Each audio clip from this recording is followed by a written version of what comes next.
This video might be the first time I've done a video request, and it's one of the only times I've gotten a request, and that was to review the new documentary Cowspiracy.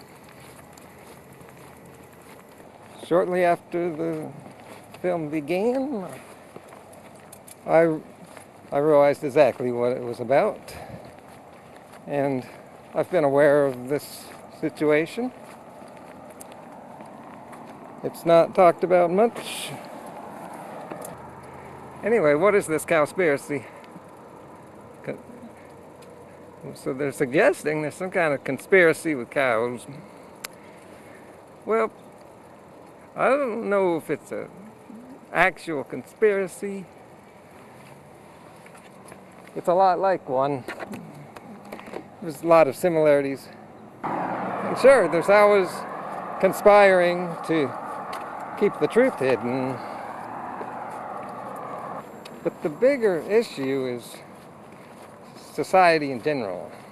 This movie is like part 2 of Al Gore's An Inconvenient Truth. The part he left out that people don't want to talk about. Now here's a clip from early on in the movie Cowspiracy. This guy showed up. Like so many of us, I saw his film An Inconvenient Truth about the impacts of global warming, and it scared the emojis out of me. In Al Gore's film, he describes how our Earth is in peril. Climate change stands to affect all life on this planet. From monster storms, raging wildfires, record droughts, ice caps melting, acidification of the oceans, to entire countries going underwater. That could all be caused by humans' demands on the Earth. With scientists warning unless we take drastic measures to correct our environmental footprint, our time on this planet may be limited to only 50 more years. I separated the trash and recycling. I composted, changed all the light bulbs, took short showers, turned the water off when I brushed my teeth, turned off lights when leaving a room, and rode my bike instead of driving everywhere. But as the years went to a report online published by the United Nations stating that cows produce more greenhouse gases than the entire transportation sector. This means that raising cattle produces more greenhouse gases than all cars, trucks, trains, boats, planes combined.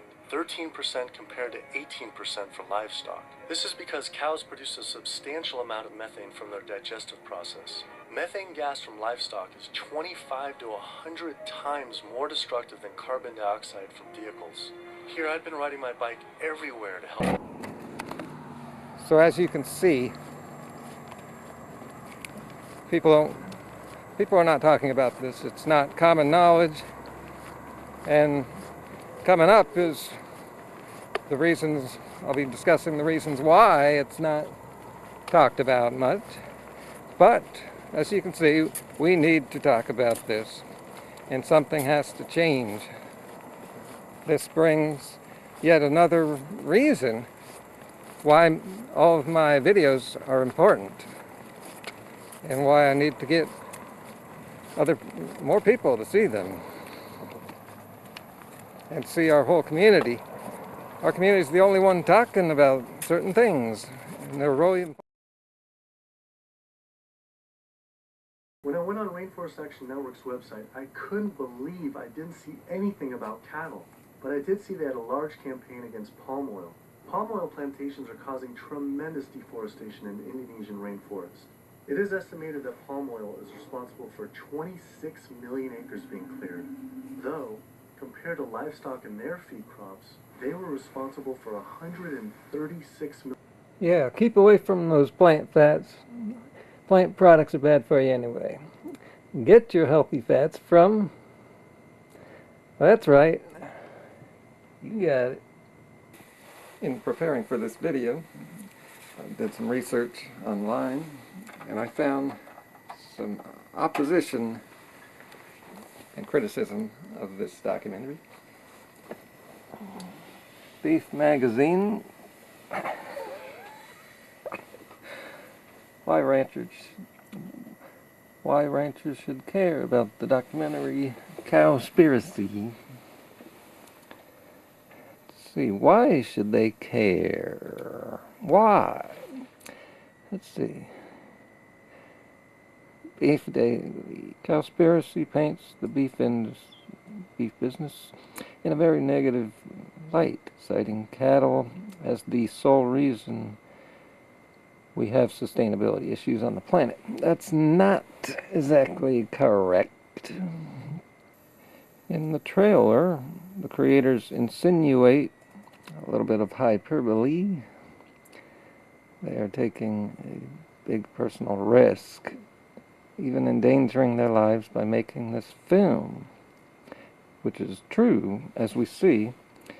For instance, just yesterday, there was a few people killed in Paris for putting out negative information about the Islam religion. Speaking out is dangerous. Happens all the time. They claim that the livestock industry is so nefarious. More unusual hyperbolic words there. Who uses that word? So powerful, which it is, that the environmental organizations are afraid to take it on. And they are. You can look at their websites. Cowspiracy just appears to be regurgitating major hyperbole. And that's a pretty common word in my circles when you want to marginalize somebody. The common myths, another common word. The Cowspiracy website claims it takes 660 gallons of water to make one hamburger. However,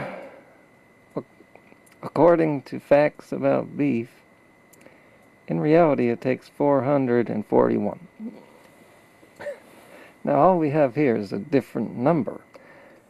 No one knows which number is correct, but they're just basically saying their number's correct, so the other's wrong. According to facts about beef. Here they provide a comparison chart where they show things in a different light. Here we got the lowest amount here of beef in this comparison. They compare it with clothing, cars. Now what's wrong with doing that? Well, in the comments below, I don't really get how the everyday items you choose to relate make for a good comparison. A single cotton t-shirt will be worn in a time frame during which quite a lot of cheeseburgers will be consumed. Well, it takes me 10 years to go through a t-shirt. Response to that, did you miss the gorilla in the room or what? Distraction. The elephant in the room are the cows.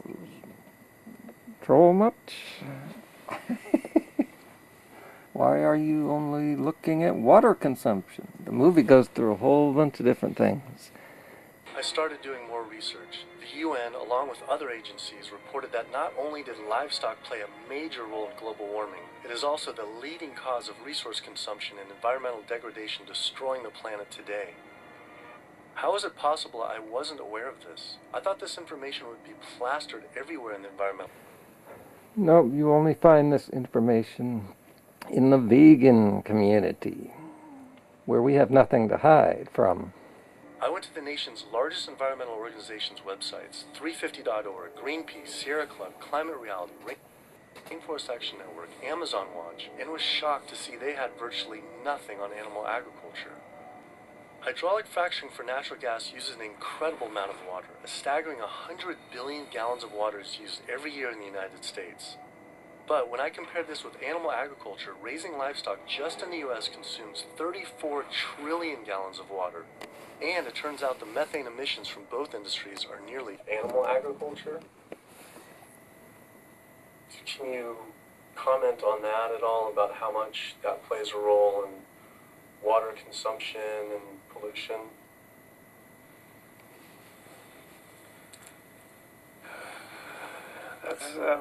That's not my area. There's one study that found that 1 pound of beef, 2,500 gallons of water.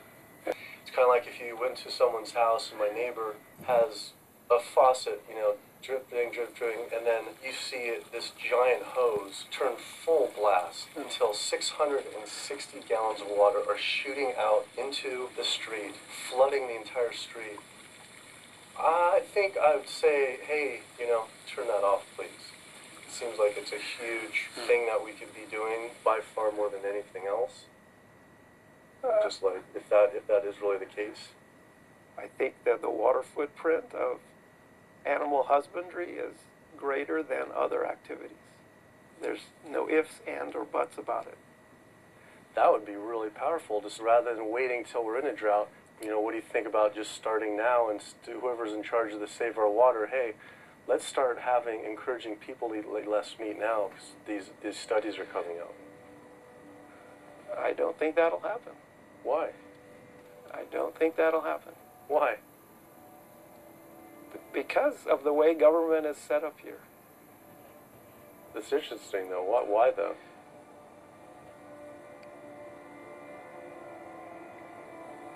One is water management, and the other one is behavior change. That says it all right there. He's basically acknowledging that people are just not going to do it. They're not caring. I haven't finished watching this yet. I'm watching it as I'm making this video. But look at what comes up soon after that. I think they came up with this term, sustainable fishing, to make ourselves feel good about eating fish and continuing to take fish out of the oceans, when in fact really it's Sea Shepherd's position that there is no such thing as sustainable fishing. People don't want to hear it because that makes them feel like they have to take action, they have to stop doing something, and a lot of people don't want to, and people don't want to, they don't want to put it out there because it's uncomfortable. They don't want to propose to tell people what to do, but we're at a point where we all have to be cognizant and we have to realize and we have to take an action. Some people say, well, let's fix CO2 and then we can worry about methane. Well, that's wrong. It's the other way around. It actually makes sense. Do something about methane because you get a response right away. Just happened to ride by this right here.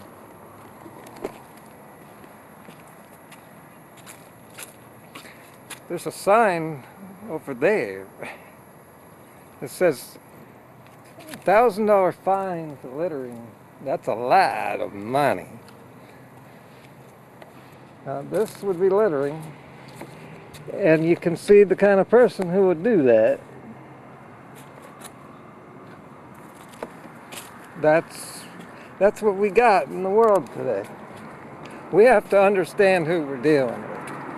And just before I saw that, I had stopped my bike just before that because I saw a car turn around the corner and just going on the other side of the road. Not being able to see any cars that might be coming. And then while I'm standing there thinking about that, another car comes along and someone stops at that corner there, and the person's talking on a cell phone. Now, here in California, it's like 3-4 years ago, we passed a law banning that. It's now illegal. See, you need to make laws to stop people from hurting themselves and each other. Otherwise, people won't stop doing it. And even with the law, they don't stop doing it. And police have been giving people tickets for that, pulling them over. See, that's a law that they are enforcing. Yeah. See, some laws are not enforced, some are. This one's being enforced.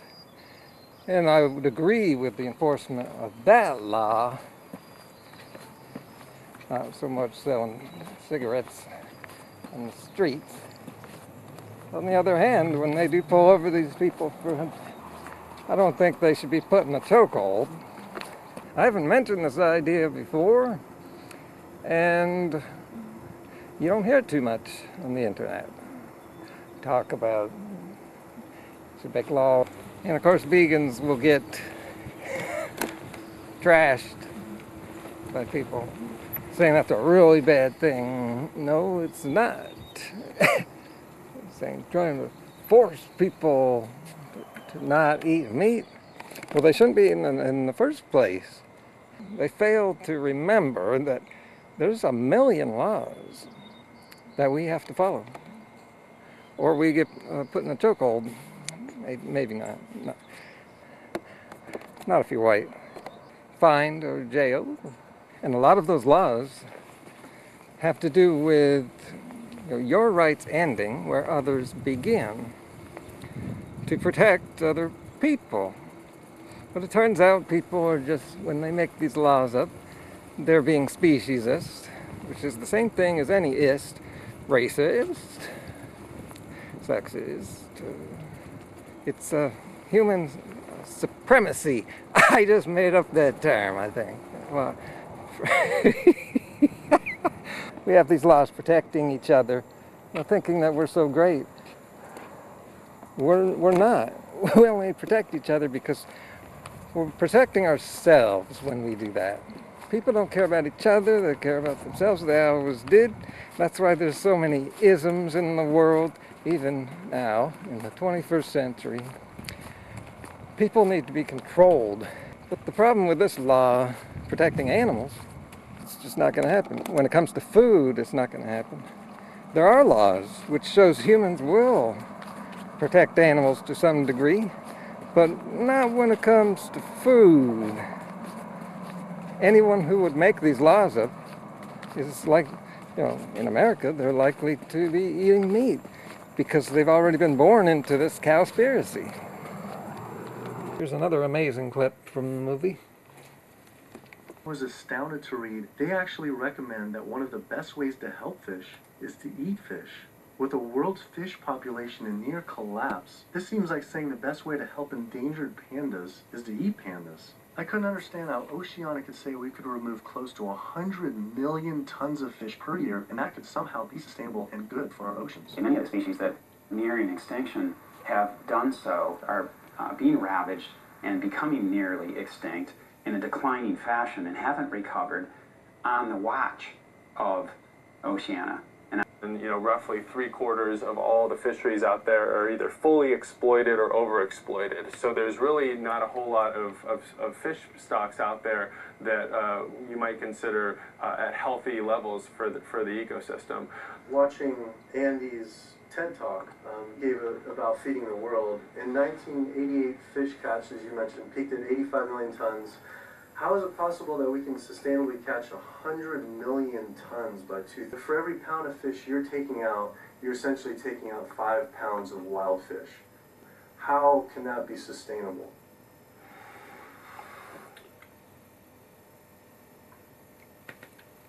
The ultimate question.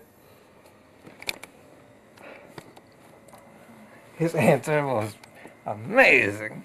I could make a whole video just on that. Check out this movie. You should watch it online just to let them know there's another person out there willing to watch it. Just to give your vote, thumbs up, voting for this. Wondering how he got all these people to talk. Guess he didn't really tell them what he was going to talk about. And of course they're in this for helping the environment. Well, not this guy. I don't understand this guy. I just got confused between all this stuff. This guy sounded like he was working for the fish industry in some way. He's working for an environmental group. See, once again, they don't want to tell people to stop eating meat because they know. And it's time vegans knew this and understood it. People don't want to give up eating meat. No other lifestyle choice has a farther-reaching and more profoundly positive impact on the planet and all life on Earth than choosing to stop consuming animals and live a vegan lifestyle. Do you realize 75% of Americans consider themselves to be environmentalists? You don't think we couldn't solve this problem in a heartbeat? I'll tell you what, all we would need is for the environmentalists to live what they profess, and we'd be on a new course in the world. We will not succeed until we stop animal agriculture. And by succeed, I mean we will not save ecosystems to the extent necessary. We will not have enough food for people around the planet. We will not stop global warming. We will not stop pollution in the dead zones that run off all. Before they eat that egg, before they eat that steak, before they eat that chicken nugget, and ask themselves, is that really what they want? Or do they actually want something more? Do what you can do as well as you can do it every day of your life, and you will end up dying one of the happiest individuals that ever died. Libertarian lifestyle! It's a libertarian lifestyle! I've been eating healthy for around 20 years, and I've been living the good life. And fun is what happens after you've eaten enough healthy food and you're feeling good that you can get a life. So if you're tired of the same old story, go with the king, go with the king,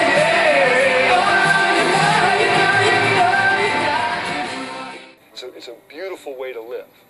Ecologically, it just feels better. This is about massively transforming how our society eats because it's a necessity. You can change the world. You must change the world.